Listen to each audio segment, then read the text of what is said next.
بسم الله الرحمن الرحيم الحمد لله رب العالمين والصلاة والسلام على أشرف المرسلين سيدنا محمد وعلى آله وأصحابه أجمعين.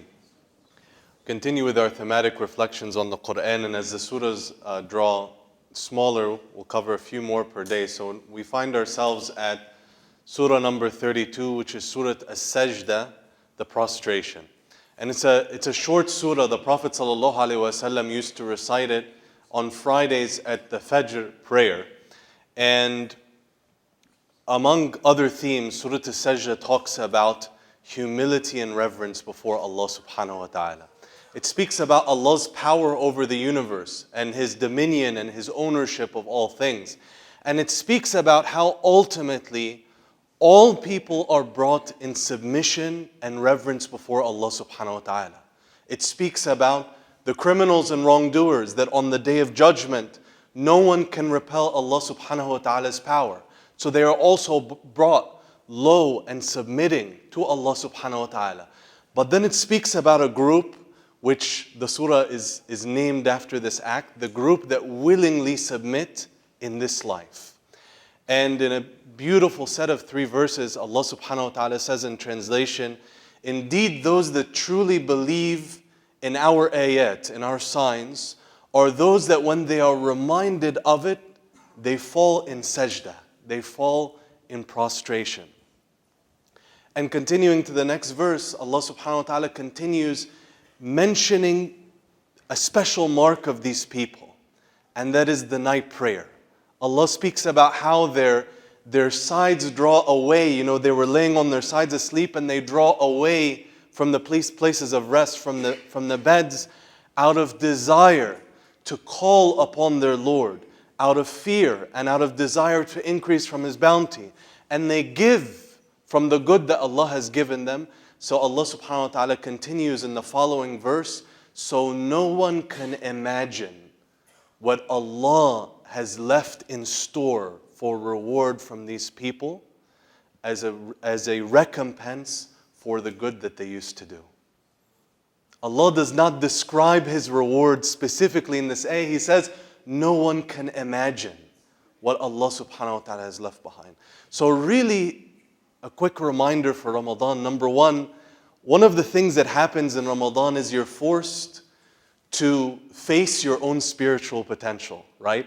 I know about an hour ago, I was going into Mohamed outside of Ramadan mode, which means my baby has used all of my energy for the day. It's 9 o'clock, it's past my bedtime, right? But Taraweeh and Ramadan, I kept push away those yawns, and alhamdulillah, here we are, right? So we're facing our spiritual potential this Ramadan, that yes, we can stand the night in prayer. Yes, we can be regular in witr. Yes, we can increase in calling on Allah and feeling that reliance. And we should start to prepare an intention now, that even if we can't keep it to this level, because Ramadan is unique, that we shouldn't crash back down to zero after Ramadan. That we keep that padding of extra worship, of extra charity, continuing after Ramadan. We ask Allah that He grant us this. Next is chapter number 33, Surah al-Ahzab, or the Confederate Tribes. And I'll keep my remarks short since you heard about it in the reminder yesterday. But Surah al-Ahzab has 5 direct commandments and addresses to the Prophet sallallahu alaihi wasallam, Ya ayyuhan nabi. And it has 6 to the believers. I say this to you so that as you recite it next time, you can look for these 11 issues. And some of these issues are heavy and difficult. Even the namesake of the chapter, al-Ahzab, was one of the most challenging times of the seerah. It was a time where the tribes of Arabia formed an alliance, 10,000 strong, besieged Medina with the intent to wipe it off the map. And one of the most trying times of al-Ahzab, and one of the times was when the believers, as the surah captures in a riveting set of verses, when the believers were really shaken to their core. There was fear and discomfort and uncertainty about the future. And as they would try to protect their fronts, their backs were exposed and their families were at home. An incredible test that almost none of us could ever imagine. But it was really a test that elevated the believers and exposed the hypocrites. And it was the moment when Allah subhanahu wa ta'ala, when He defeated this confederation, they lost all hope that they would ever aggress against Medina again. And the Prophet sallallahu alaihi wasallam, some of you may remember this, for example, from Eid. One of the ways that he would praise Allah subhanahu wa ta'ala was that at the end of his praise, he would say, وَهَزَمَ الْأَحْزَابَ وَحْدَهُ. And he defeated the confederates by himself subhanahu wa ta'ala. This was a great moment in Islamic history. Surah al-Ahzab, actually, a lot of the details of the historical account come in the seerah. The surah comments a lot about the spiritual dimension, that the eyes were wavering and people were shaken to their core, and the differentiation among people.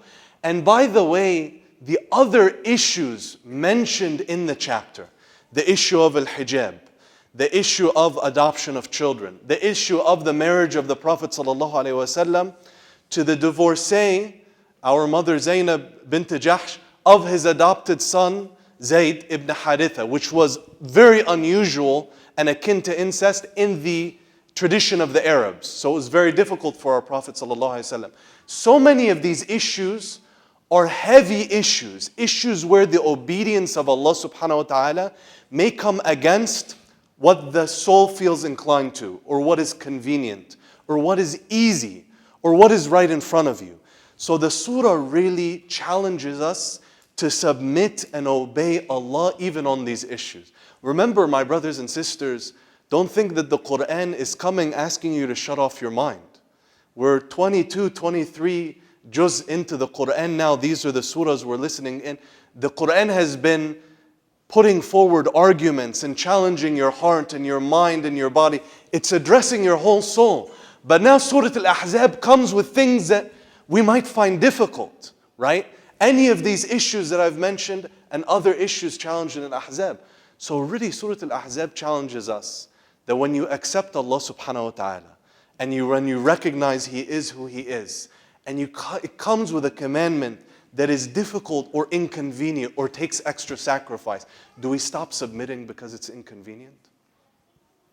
Do we take, birthday cake Islam, I like this slice, but I don't want that one. Or let me scrape the icing off and take the piece that I find sweet. So really Surah al-Ahzab is reminding us this core of Islam, submission to Allah subhanahu wa ta'ala, coming holistically and comprehensively by highlighting many of these issues. And this is linked to the end of the surah. A really powerful verse.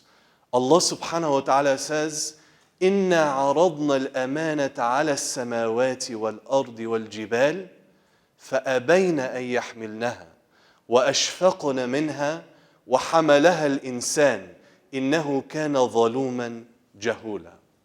That we offered this trust to the heavens and the earth and the mountain, but they refused to bear it, fearing its responsibility, and the human being took it on himself, betraying his arrogance and his ignorance. Because by taking this responsibility, this accountability before Allah subhanahu wa ta'ala, we human beings open for ourselves the most noble and high of behavior. The behavior not of the angels, because we are not perfect human beings, but to by choice, not by compulsion, worship like they do, to submit like they do. Even though we may be less, we may falter, we have the potential to be the most honored of Allah's creation. But the human being, by taking this responsibility, also opened the door for the most disgraceful and most debased of behavior. That by disobeying Allah subhanahu wa ta'ala, by having the audacity to be the exception amongst His creation that does not submit and that does not obey, a human being in this sense, as the Quran says, becomes lower than the animals, worse than the cattle. So he at once can outclass the angels or be more debased than the beasts and the animals.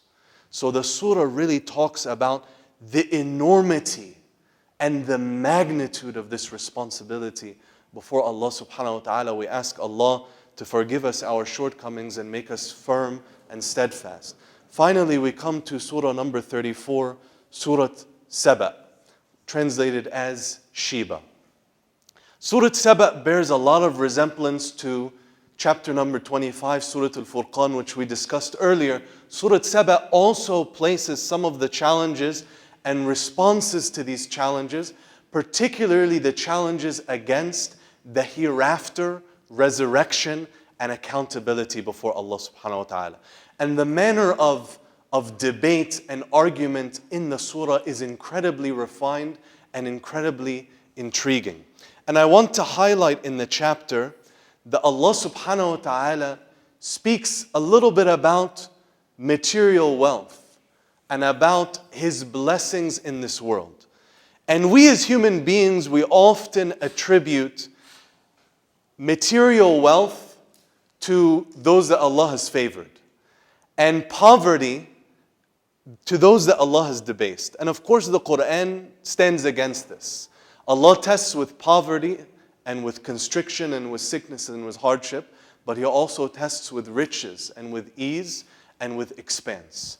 So Allah subhanahu wa ta'ala tells us two incredible stories. Two stories that don't happen many other places in the Quran.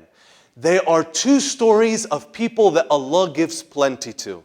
And sitting here before, as an American and before an American audience, these stories are really important for us to pay attention to. Because most of us as Americans have been tested with relative plenty compared to others across the world. Allah subhanahu wa ta'ala speaks about those that He has given plenty to, and they excelled in that test. He speaks about His prophets Dawood and Sulaiman.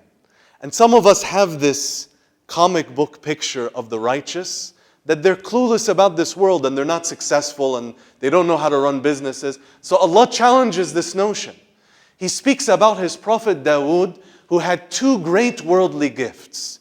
He had the gift of a beautiful voice.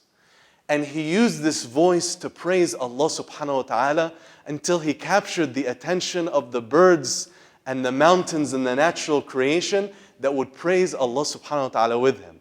And perhaps one of the beauties of Jannah, may Allah make us from its people, that we listen to the beautiful recitations on YouTube, and you get a Quran recitation on your Facebook or in your email. So imagine what the recitation and the praise of Prophet Dawood is like. Right? So he had a beautiful voice. Others that have beautiful voices call to vice and call to sin and make lewd and awful videos, and look at what Prophet Dawood did.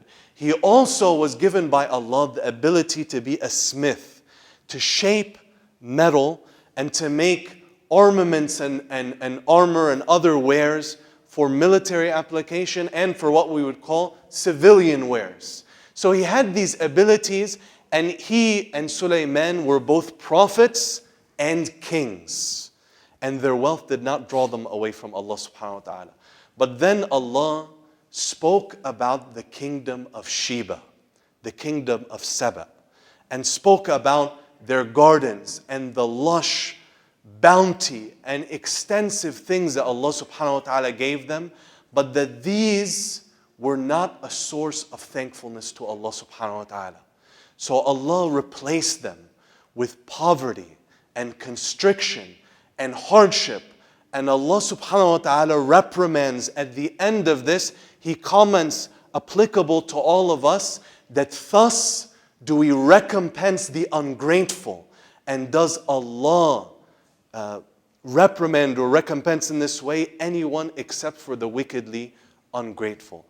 A reminder for us comes from a dua of the pious predecessors when they would be given a righteous child. They used to say what can be translated as, "O Allah, make this child a source of gratefulness to you for me." So when you're given, You know, you go through college and you have that car that you're embarrassed to be in and it's smoking out the tailpipe, or, you know, we're living in these closets, and then Allah subhanahu wa ta'ala gives you more of His bounty. He gives you a beautiful home, or He gives you a righteous child, or He gives you a wonderful car. You don't need to feel ashamed that Allah granted you that and He held it back from others.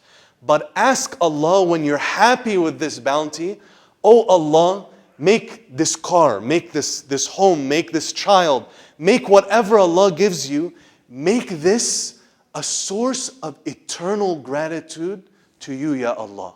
So that every time you open the door to that beautiful car, you remember who gave it to you. You remember to use it in good. Every time you see that child, you're thankful. You know that others weren't given this in this dunya. And you remember always that Allah giving in this life is not a source, is not a sign that He is pleased with you in the hereafter. And Allah withholding from this life, in this life, is not a sign that He is displeased with you in the hereafter. We ask Allah to make our wealth and our possessions and anything He grants us a source of gratitude and gratefulness to Him. Allahumma ameen. Wassalamu alaikum wa rahmatullahi.